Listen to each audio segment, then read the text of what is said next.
While others celebrate the wins, Yes. We celebrate the mud.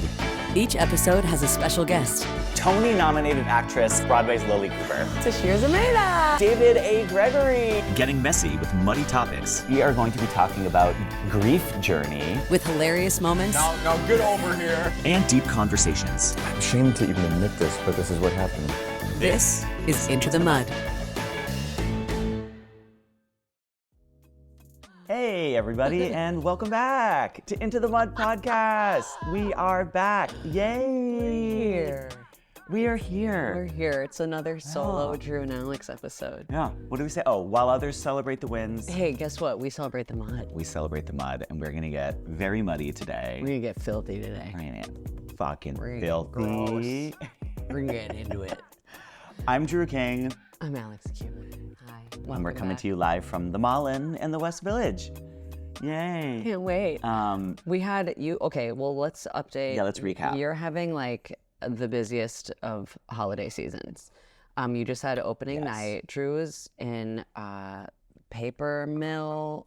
What's it? It's a production of White Christmas at the Paper Mill Playhouse Paper Mill in Playhouse. New Jersey, Millburn, New Jersey. Millburn, New Jersey, which I went to the other night with several of our past guests. So we had Harris Milgram, we had Alex Pewitt, we had Kyle Taylor Parker, we had Richard Yoder. Was there anyone else there? I don't think I think that might have been it. that but might have that's been good. it. That's a handful. And then Tim, who used to do our videography for us. sweet Sweet Tim. Tim, my roommate. He was there as well, which Sweet was baby lovely. Tim. And Drew absolutely crushed, and it was beautiful. It was my first time seeing it, like That's the ever. first time seeing. You never seen the movie? Never seen the movie, never seen the Oh, play. you have to see the movie. And it was so lovely, and it was such a like warm, fuzzy, cuddly, like, and the tap numbers. It's a tappy show. My feet hurt. I want to learn tap dance. Oh my God. Could you? Would I'll you give teach you me? lessons. Yeah. Could you give me I'll lessons? give you lessons. I would Oh my God, that'd be love. so It fun. looks. I remember taking tap as a kid for like a year or two, and I loved it. I love the sound of it. I love like when everyone's like, "What's the piano? What was the piano?" I love a piano. I love a piano. Yeah, I talk mean, about a what production number. What a number. What a number. That's a busy one too. Yeah. It's Wild. It's like cardio central. Yeah, no, everyone, I noticed when everyone did their final thing, they're like, Final pose, and you're like, 100%. It's tiring. but what a cast. How's it been, like, doing it? Great. It's good. I mean, I know I'm always like, I'm leaving the biz. And that's what a lot of this Yeah. podcast was born out of for me. But it's once I get on a contract, I always have so much fun. Yeah. And I love the Yeah. cast and I love the show. I love going to the theater every day. It's the auditioning and like the business part of the biz that like kills me. You didn't get into the same, I think for a lot of people, like, you don't get into it for like the admin piece, you No. know, like, You're right. Yeah. you Fair. know, like, Yeah. it's like the dancing and the performance and the connection and the live nature of it. Yeah. That makes you feel so good and connected to the work. But Yeah. but I totally hear that. It was so I loved it. It was like so fun. We had such a good time. It's a fun show. Yeah. And that's holiday. It's holiday. It was just really like, you know what it was too? Because I feel like the last few years I've been getting super burnt out of the we're very like consumerist culture and everything is just like the holidays are now Black synonymous Friday, Cyber with Tuesday, like buy, get this, buy this thing, spend money, and we've so moved away from like just togetherness of holiday seasons or just like winter or just like anything that feels like wholesome and nice. Like I got a Christmas tree yesterday for the first time in I think like 8 years. Wow. Yeah. I just got a little real one? like a little planter. I got like an actual tree in a little pot, but it's like this big. And I've decorated it with my grandma's old costume jewelry. Oh, So it's just that are like broken. So it's just broken like pearl necklaces and like a little costume like That's jewel. so Like yeah. cute. We'll put a picture of it Yes. on the Instagram. We'll put it on the vid. I Do you love do that. do you do like holiday decorations and stuff? I have a Christmas tree in my bedroom. I haven't had any time. I've had no time. No time. No, you've been like going, so you were saying like 12-hour days. Yeah.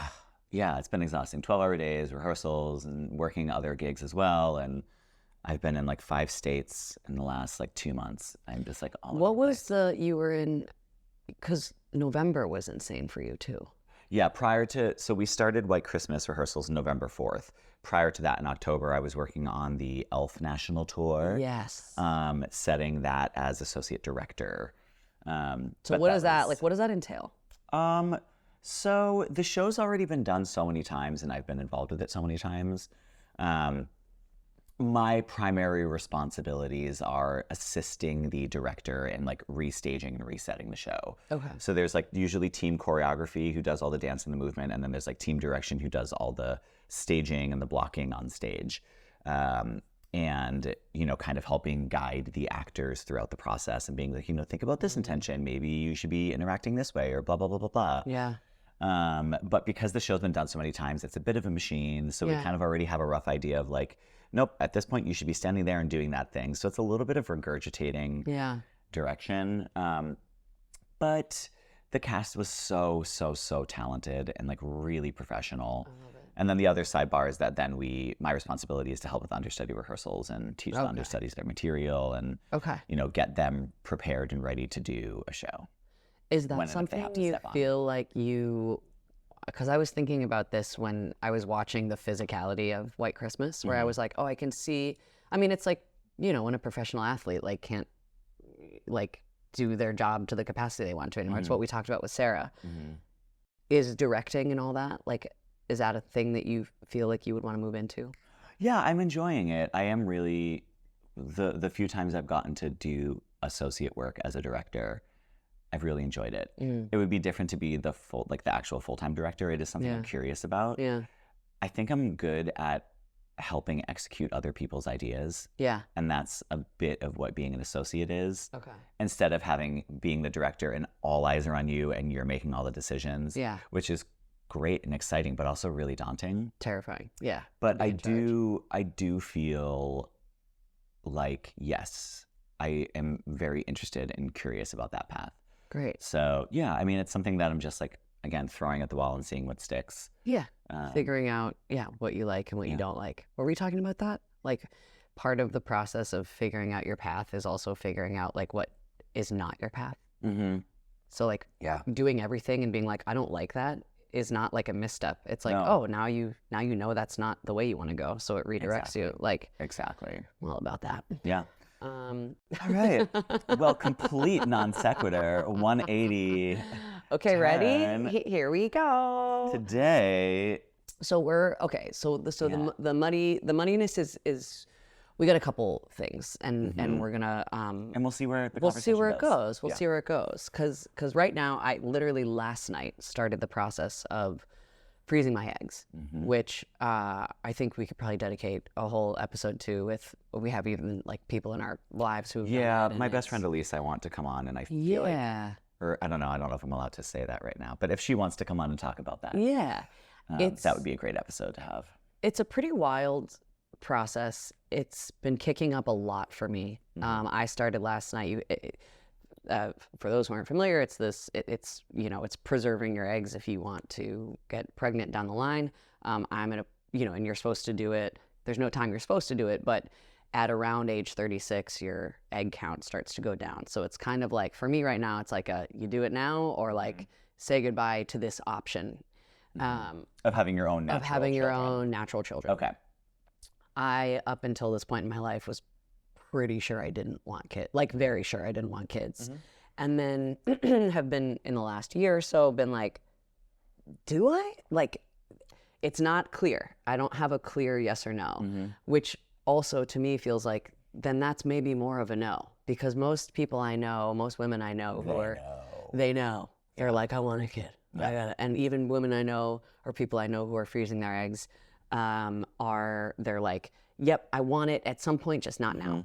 I'm still in the like, I don't think I do, but what really started pushing me towards doing this was talking to several women who were like, I really wish I had done it to keep the option open for myself, and meeting women who were in their 40s or 50s who were like, I wish I had had a kid. That I remember sort of hearing that and it really hitting me in a major way. And so I feel very, it's a very expensive procedure and it's you kind of put your body through hell. I'm right at the beginning stage of it. I've just started, like, you have to give yourself injections, which is Every day, right? every day. Every day, yeah. So every day, 2 different injections for this week, and then next week I start with like a morning injection, then an evening injection, and you're. And what do the injections do? I have a rough idea of it, but for those that don't know. Yeah, so it's essentially priming your body, and it's it's making all of the eggs come to the surface and develop, and then you prevent yourself from ovulating a little bit later in the week, and then they will go in and they'll remove and they just like scoop them out. They just scoop them out like a bunch of grapes. It's like Dippin' Dots in there at like Six Flags. Absolutely, it's like Dippin' Dots. That's perfect, and I'll let them know that should be some part of their marketing materials. Dippin' eggs. Dippin' eggs, and I think the tough part too is like there's no guarantee of like how many viable ones you get out, and so it's not like you put all the time and effort and money into it and here you go. Guarantee. It's like there's no guarantee.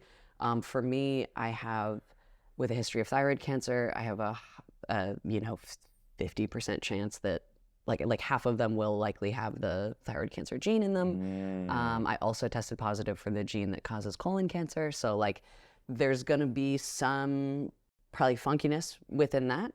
And then it's also this whole process, really, I've been really struggling with it mentally and emotionally. It's kicking up a lot of old medical trauma that I have had, that we have not yet really discussed on the podcast, but we have hinted at a couple times.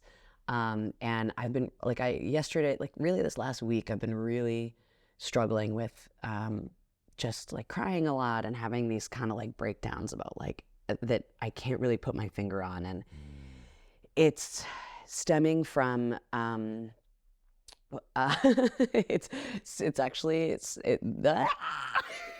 You're good. You're good, babe. You're good. It's hard because this is a thing that I, at this point in my life, am able to talk about pretty easily one-on-one with people. It took me a long time to get there, but the thought of it being out in the open like this is this is hard. This is a hard thing for me to do right now.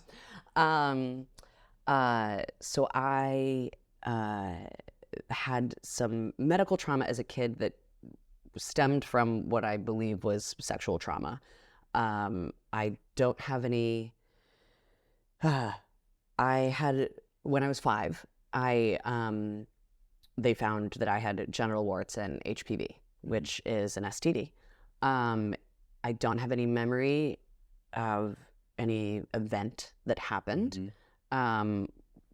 We can kind of guess what happened, but I don't have any memory. And what happened was, at that age, I went in. They found warts.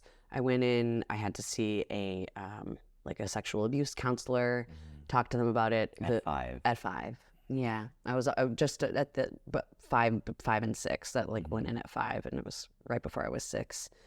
And they didn't conclude. There was nothing conclusive. They couldn't conclude any specific thing that happened. I've done research on how is it possible to get an STD without sexual assault. Right. So, and what's the conclusive research you find? There's nothing conclusive. Of course. It's all like if there is HPV, if there's genital warts, if there's this, then there's a probability that there was sexual abuse. Yeah. But it doesn't necessarily mean that there 100% was. And here, I am still confused about it because I don't understand. I've gone through my medical records, which are extensive, and essentially the medical records are you have HPV, you have genital warts, found at age 5, you have these strains, but we can't tell you what happened. We can't tell you what happened. We don't know what happened. So that's just an open door you have to carry with you forever. Yeah, I've just been kind of sitting with that for my whole life. and this uncertainty of like something probably happened. Maybe it didn't, according to science. But that's been tough. But the really hard part for me has been the medical aftermath of that. Right. So from 5, I had. Well, they had to put me under anesthesia and do a laser surgery to remove the warts. I had to do several rounds of liquid nitrogen while I was awake to like burn them off, which that really has sat with me physically. And then they came back at 7, they came back at 11, and then around age 14 or 15, when you kind of start going to the gynecologist, like essentially I've been going to the gynecologist since your whole fucking life, my whole life. Okay. And the physical pain of those procedures, the medical trauma, even just any surgery at any age is like trauma to your body. To have it and so it's young, invasive. Like that's someone in your body, like so invasive. Such a breach of privacy. It's medical, but it's knowing that you have to give that up. And be literally open for a doctor. Oh my God. And it's something that the shame of it is like really, I have such deep rooted shame about it that, you know, when I was a kid, when this was all started to happen, I was like, didn't tell any, you know, my parents, you know, but. Did you talk about it often with your parents? Not really. Okay. They were like, and I know that my parents feel so terrible about it, and they don't have answers either. And they, you know, we've talked about how awful, like that they're like, we don't know, like we don't know what happened. They were like, you know, questioned by, you know, child services. Like it was a whole like family ordeal. It was like a very, you know, but they were like, you were such a happy kid. Like we didn't like, you know, typically, and I my first job out of college was working at a rape crisis center. So I was doing sexual violence prevention programming and going and doing age-specific programs on like safe and unsafe touches, and here's, you know, your body is yours, and all this, and you know, that was a helpful job to have for me, I think, at that point in my life too. But the shame, that's one of the things that What about it made you feel shameful? Having an STD at 5, going to the gynecologist, having this, like even now being like genital warts, like saying that is like, there is we are so unkind. Absolutely. About sex. I completely agree. Yes. In general. One of the things that I really stuck with me when I worked at the rape crisis center was part of why sexual violence is so difficult for, like, first of all, it happens to 1 in 3 people, right? So this is not common. It's so common.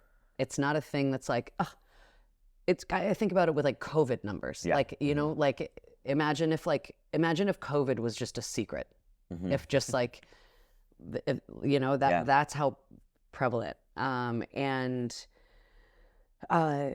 because we live in a puritanically based society that can't talk about consensual sex in a open and medically accurate way, sexual violence then becomes this like underbelly of it that people don't even have the language to talk about sex in a positive way. So when it happens in a violating and negative way, it puts people into this really dark place of like, keep this a secret, don't talk about it. We blame people for what happened. We blame survivors of sexual violence. What were you doing? What were you wearing? You know, when you know, the messaging around STDs of like STIs of you know, I mean, it was just World HIV Day, like, you know, like this stigma of like, well, you shouldn't be doing that. It's like, you're a whore, you're dirty, you're a slut, all of the language that comes along with it, which is so degrading and, yes, rooted in shame and humiliation. And so I think receiving that societal messaging as a kid and being like, oh. Did you have that awareness and like that understanding of what that was as a kid? Not until I was like 8 or 9. Okay. When I was really young, it was just this really, really scary, awful thing Yeah. of like, just the boogie monster, right? Yeah, Of just just like having to carrying that just, with you.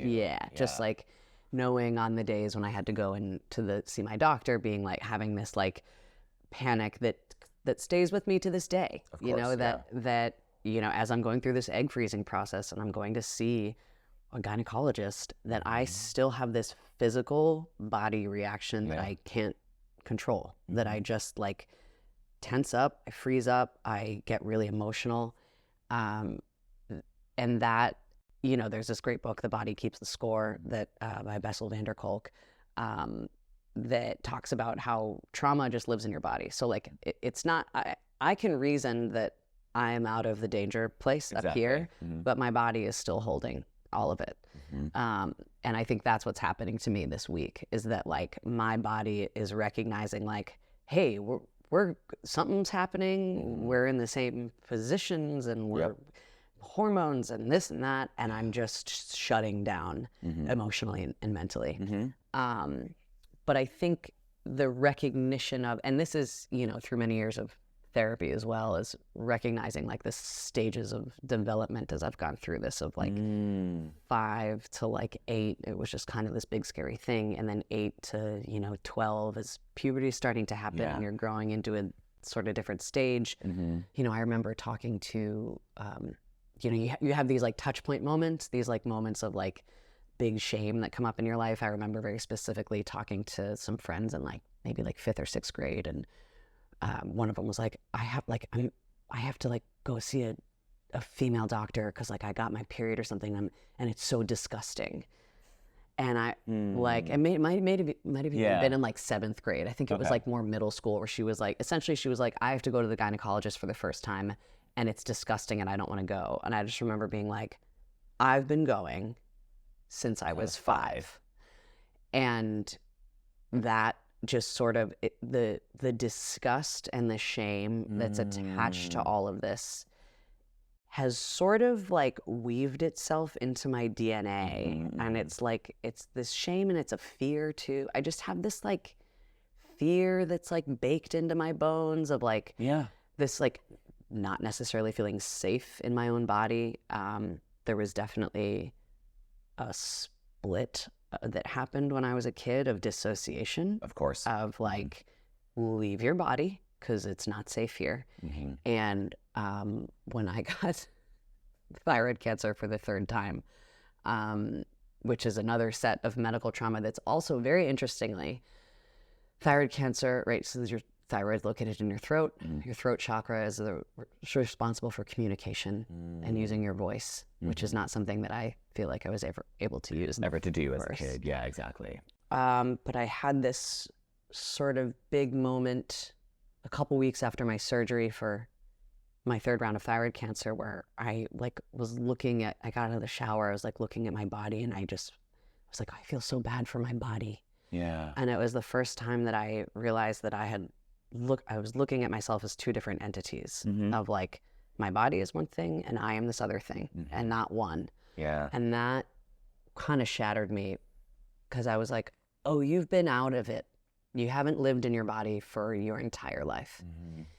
And at the last couple of years, that was 2 years ago, the last couple of years has been really cool. It's been kind of a little bit of like a homecoming of like coming back into it, learning to like sit in it, learning to love it and listen to it and not fight against it and take care of it. And take care of Nourish it. it. Yeah. Respect it. Which I think, you know, it's so hard to do all those things when you feel like you're at war with your body, when you're angry at it for whatever, you know. I think this is something that a lot of survivors feel, of like feeling angry at it and not wanting to be in it.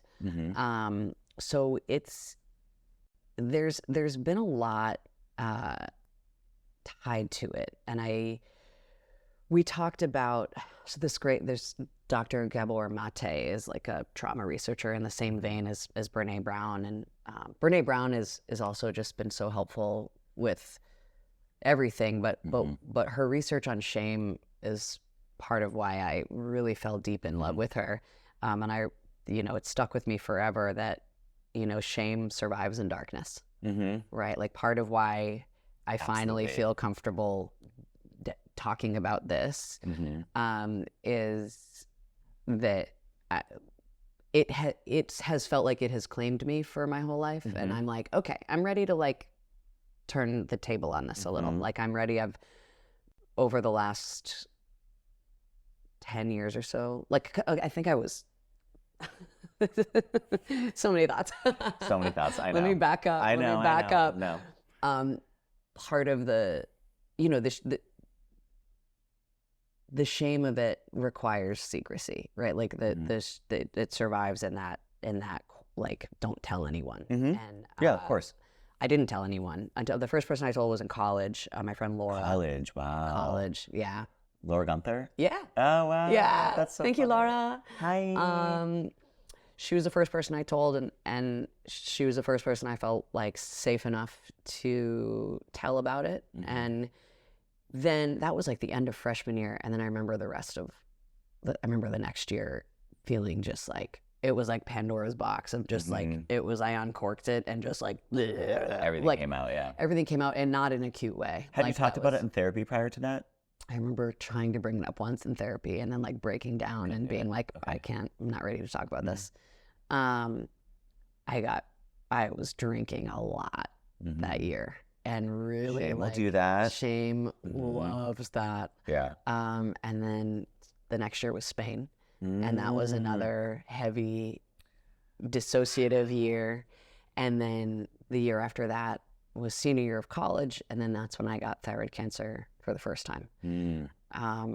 And so it, there was like, from that point, it's just been like a journey of like figuring out like how to talk about it, how to hold it and carry it. And I'm now, it's really cool to be at a point now where even when we started the podcast, I was like, we've talked about like having this episode. I was like, I'm not ready.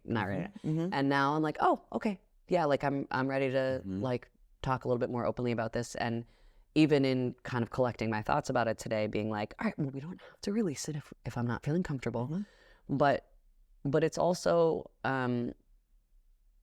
it's not mine. Yeah. It's not mine. I didn't do it. You didn't do it, I know. And it's a trauma you have had to carry that you were never asked to hold. Yeah. That was thrust upon you, and you had no other alternative than to just carry it with you indefinitely. Yeah. And I think with any shameful experience or trauma like this, the more that I have talked about it, the easier it gets. And the more people are like, oh, that happened to me too. Or like, thank you. Or like, I feel that too. Like it's, I would rather talk about it. And I remember, because the HPV itself, that was also such a shame point for me, in a thing that I thought I could never talk about with people. I remember seeing Amy Schumer do a joke about HPV and it being like, we're allowed to joke about that? Like, we're allowed to talk about that? Like, I didn't even know. And then I wrote a joke about it, and it became my favorite joke to tell because of the laughter that it evokes. Meant that it connected with people, which meant that there were people who experienced it. It's the most common STD, which at age 5, not common. Should not be common. Yeah. Should not be common, and also it wasn't talked about as much, or it wasn't.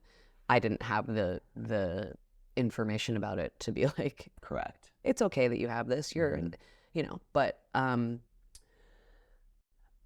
it. We were talking before about Gabor Maté. Well, okay, so he says a couple things that I want to read. Trauma splits us from our true selves and disconnects us from our emotions. Therefore, healing is the coming together of the self to become whole again, which I love. I do love that. I love that. Because you do have to dissociate and you have to split yourself apart. And you do it. It's a survival tactic. self-preservation, It's yeah, a survival tactic, 100%. The other thing, I love that. Right? I'm thinking on that now. Wow. yeah. Oh, and this is it too. What happened to you can never have unhappened, but you can heal trauma just like you heal a physical wound. It is not the event that happened to you, but the harm you suffered due to a particular circumstance. And it can be healed at any time, which is, I love. But I think about that gives you a little bit more autonomy over your healing process. Totally. Because I think, and you know, there's been conversation about this, but particularly in our society, we really don't, we don't look at trauma or emotional wounds the same way that we do as like a broken leg or something. But but when I think about how this particular event has, and the fallout of it, really, because it's not the event itself. I don't even know what the event was. I don't even know if there was an event. Correct. But there was a fallout that is, I have those memories. I have that, you know, I have all those years of medical trauma that have stuck with me. It's really hard. It's really frustrating to have to continue to sit with that year after year, to be 37 years old, to be freezing my eggs, and all of this is coming back up in a way that feels like it happened yesterday is very frustrating, especially after so many years of trying to work to do the work to heal it. Yeah. I totally get it. So it's wait, there was another one, and we talked about Yeah, we talked about it before, but it's it takes willpower and dedication to heal from a traumatic experience. A wound might lay dormant for a while and give off the impression that it healed. However, it will hurt as much as it did initially when something triggers it. You will be tormented all over again as if it were the first time. If it goes, the trauma will impact you at its fullest until healed. Which I think also came up, and we talked a little bit about this, but this election hit me in a way that I wasn't expecting. You know, I think particularly for my time working at the Rape Crisis Center, having a real crystal clear view of how little we protect the vulnerable. And that even though I don't know particularly what happened to me, this all, you know, sexual trauma, sexual violence is a cause that's very, you know, near and dear to my heart. And to have someone elected into the highest office who has a proven track record of disregarding women's safety and surrounding himself by people who are literally having sex with children. Literally having sex with children. Really hit me extra hard in a way I wasn't expecting. Because it was this thing of like, this is a thing I've thought about every day of my life since I was 5 years old. It impacts everything. It impacts my moods, what I've done, the work that I do, the comedy that I write. It's in my bones, right? I think about it all the time. And to have so many people have that information about this man in front of them and either not believe it or not think that it's a big enough deal to discount him feels so minimizing. Of course. It feels so minimizing. And it feels so for like, every trauma survivor or every sexual abuse survivor. Of just like, and I was like, well, I'm certainly not the only person who's feeling this, slammed by this right now. And the disregard of it. And I think that's the one, you know, as we're having this conversation, that the takeaway or like the thing that I wish people would understand more is like how profoundly something like this impacts you. Like when you don't feel at home in your own body, how that's the foundation of your being. Like this is it. This is it's not like, oh, I can't find an apartment. It's like, no, this is it. I cannot feel like I'm safe in this. It's really hard to do anything at all. And there are days when I'm like, well, I feel lucky that I don't remember or like have a thing, but then it's like, wow, I remember this other stuff. But for any survivors of sexual violence or sexual trauma, it's hard leaving the house, you know, like you that there's a fear and there's this lack of safety. And, you know, you talk about like Maslow's hierarchy of human needs, like you got to feel safe. You got to feel like you have a home. When you don't have either of those things, those are the foundational aspects of, you know, who you are. And so I think this idea of like not feeling safe is so, when we look at the numbers of people who have been affected by this, we are just a society of people walking around hurt and scared. Like, We're all pretty broken. we're all pretty broken. Not in a negative. And not in a negative terrible way. And I but don't, and it's I like- also, and I don't want to, add more shame to it. By Add more maybe shame or- broken's not the right word, but or like, give anyone a like, this is how all of us feel, and we're, a and generalization we're of it all. victims, and we're this and that, and you know, I use the word, and this was the thing we did at the Rape Crisis Center too. You say survivor instead of victim, but it sucks. yeah, It sucks. it does suck. And it,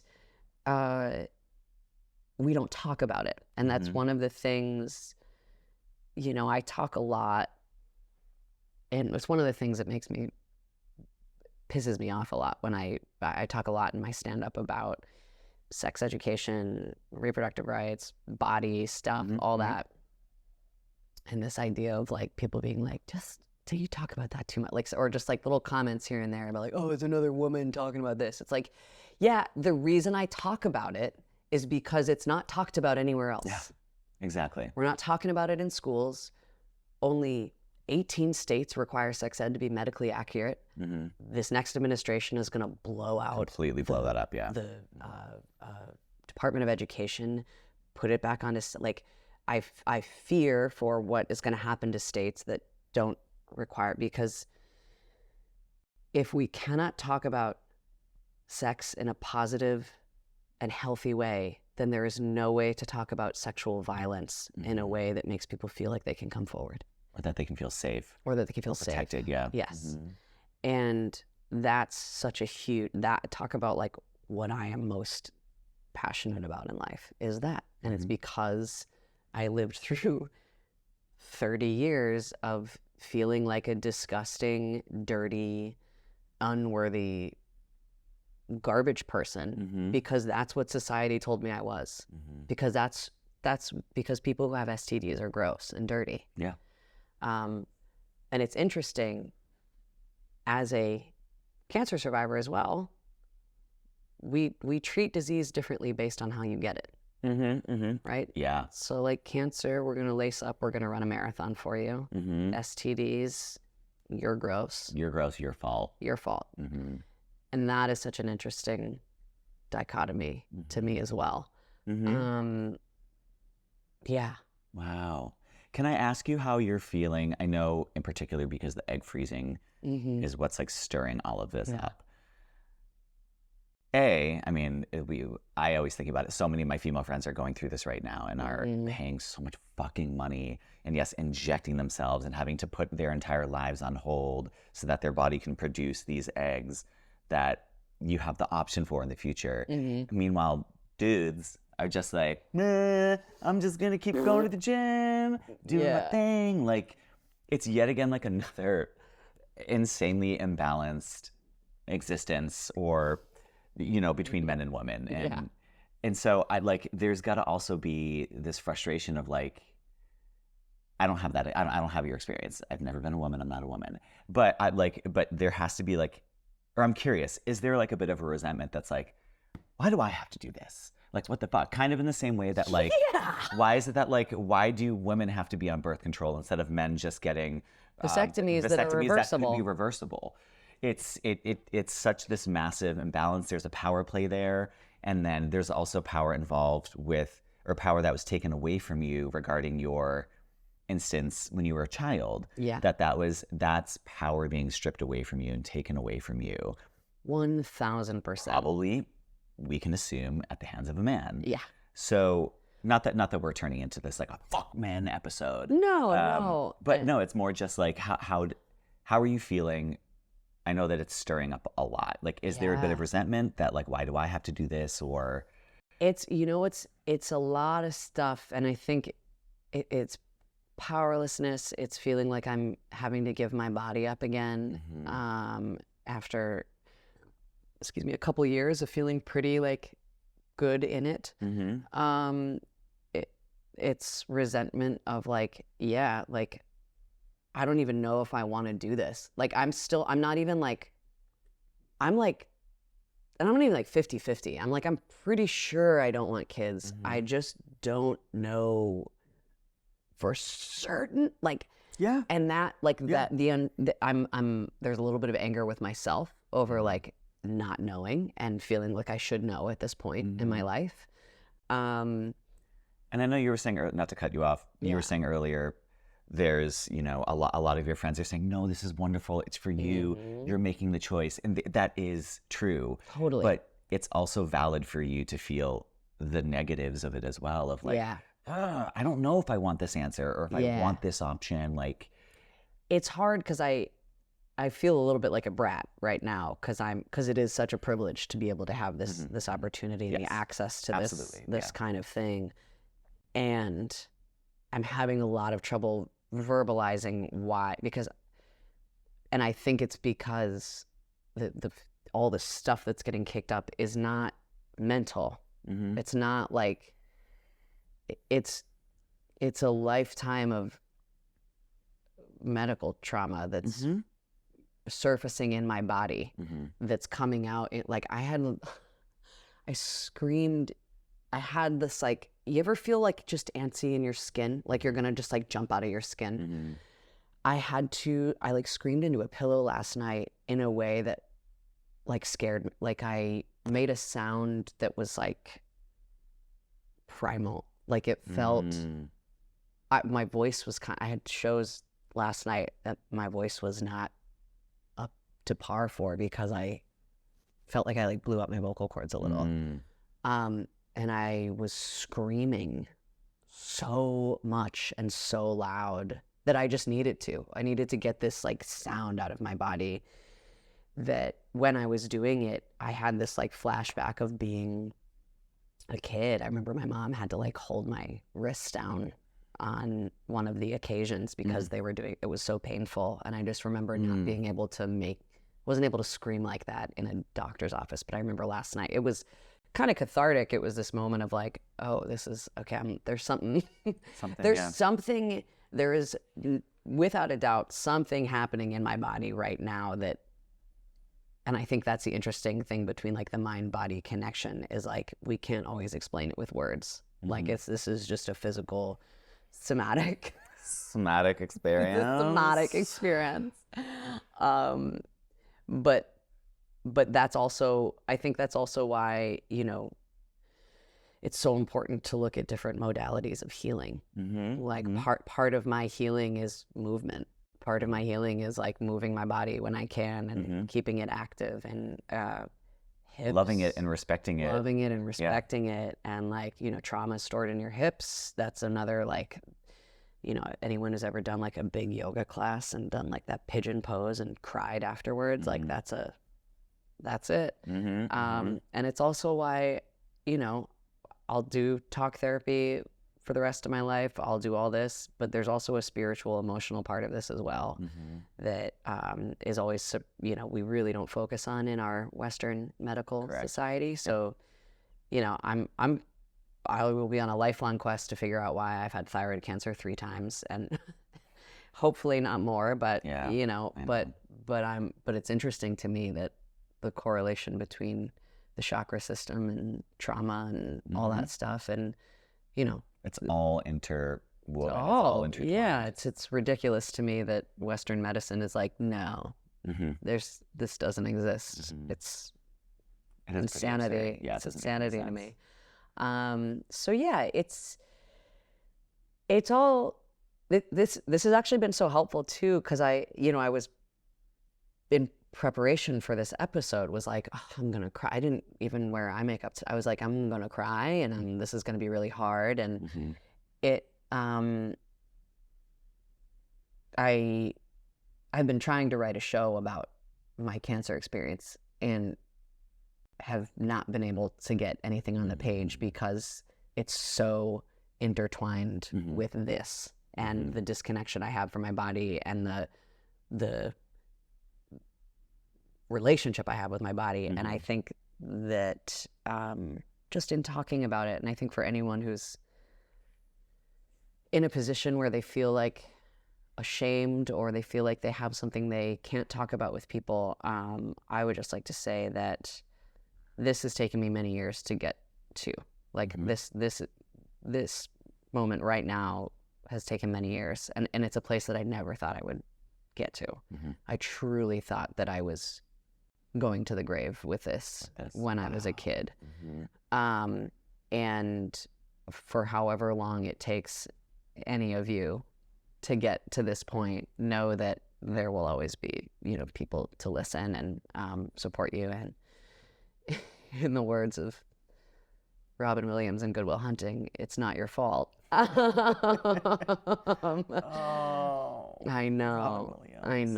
That movie. God, that movie is so good. That's my top movie. Yeah. But that scene in particular is very powerful. But yeah, I think it's not your fault. It's not your fault. It's in all varying degrees of trauma and or abuse. It's so natural to say, like, what did I do wrong? How did I invite this? What's wrong with me? But simply, you need to remember it's simply not your fault, though. It's not your fault. Well, thank you. Thank you. I know this is we've talked a really about this challenging topic to talk about for you. But it was, I was talking to someone about it, and they were like, "That's so cool that you have Drew, who that you feel comfortable enough with Drew to like sit with and have this conversation." So thank you for sharing. I love you so much. I love you, and I know it's tough and it's really challenging and really hard and scary. It's so like scary was scary, but I actually feel really okay right now in a way that I wasn't expecting. So, because talking about it helps and getting it out there helps. It's a release. Like really does. It's a release. It's just letting it go and it's weight off your shoulders a little bit. Totally. And for anyone listening, thank you for listening and watching, and let us know if you have anything that you want to tell us about. Email us. We're here to we're here to talk about all this kind of stuff. So if there's something that you haven't told anyone and you want to tell us, or you're looking for resources, or you're looking for a resource or anything, we can do our best to help facilitate that. So we're gonna wrap it up for today. So yeah. But do you have a funny joke we can leave on a light note? I don't know, anything. I don't know. Why did the chicken cross the road? We'll end the episode with my HPV joke. Yes, that's it. Well, we'll put it in the yeah. Okay, cool. We'll lift it from we'll lift from it a Comedy Cellar moment. Okay, cool. Yeah. Great. Okay, cool. So we're gonna end with an HPV joke. Absolutely. Love you guys so much. Follow us at Into the Mud Podcast, and we'll catch you guys next time. Bye, y'all. Thank you. HPV is so common. I like to think of it like the first day of law school, where it's like, look to your left, and I'll look to your right. You have HPV. I love it. Some of you are finding out you have HPV right now. It's great. I've had it for so long. I feel sort of like the Genghis Khan of HPV. I'm like at the top of the tribe. I feel like a little bit of me is in all of you, which is so, I just love to create community, This is fun.